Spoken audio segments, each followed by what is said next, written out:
وہ تو کہتا ہے کہ میں نے جنت بھی بنا دی ہے، جہنم بھی بنا دیا، جس کو جہاں جانے کو جی چاہے وہاں چلا جائے۔ کیا کہتا ہے خدا؟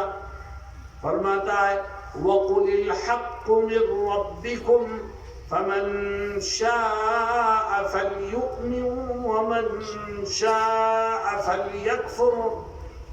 اللہ کہتا ہے میں نے حق اور سچی بات تمہارے سامنے رکھ دی ہے، اور تم چاہو ایمان قبول کرو، چاہے کفر و شرک میں پڑے رہو، مجھے تمہاری کوئی پرواہ نہیں۔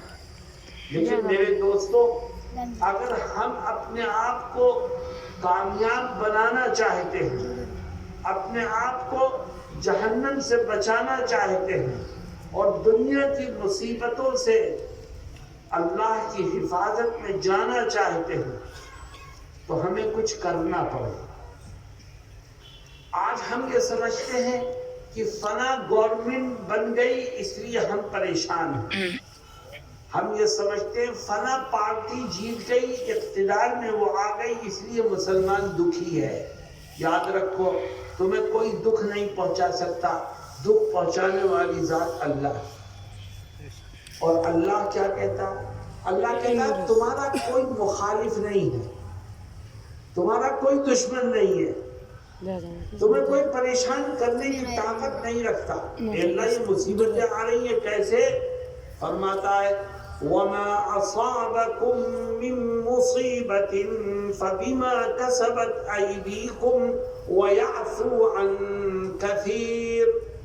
اللہ کہتا ہے جتنی مصیبتیں اور پریشانیاں آ رہی ہیں یہ تمہارے اپنے برے کرتوت کا نتیجہ ہے، کوئی تمہارا دشمن نہیں، کوئی تمہیں نقصان نہیں پہنچا سکتا۔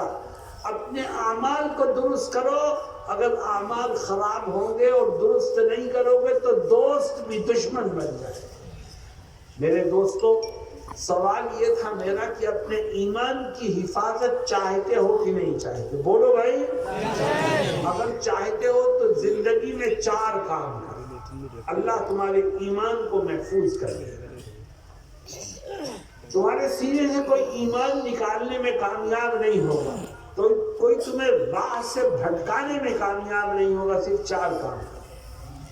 سب سے پہلا کام، آج سے ایک بات کا وعدہ کرو، سب سے پہلا کام کہ انشاءاللہ آج سے وعدہ کرتے ہیں کہ جب تک جسم میں جان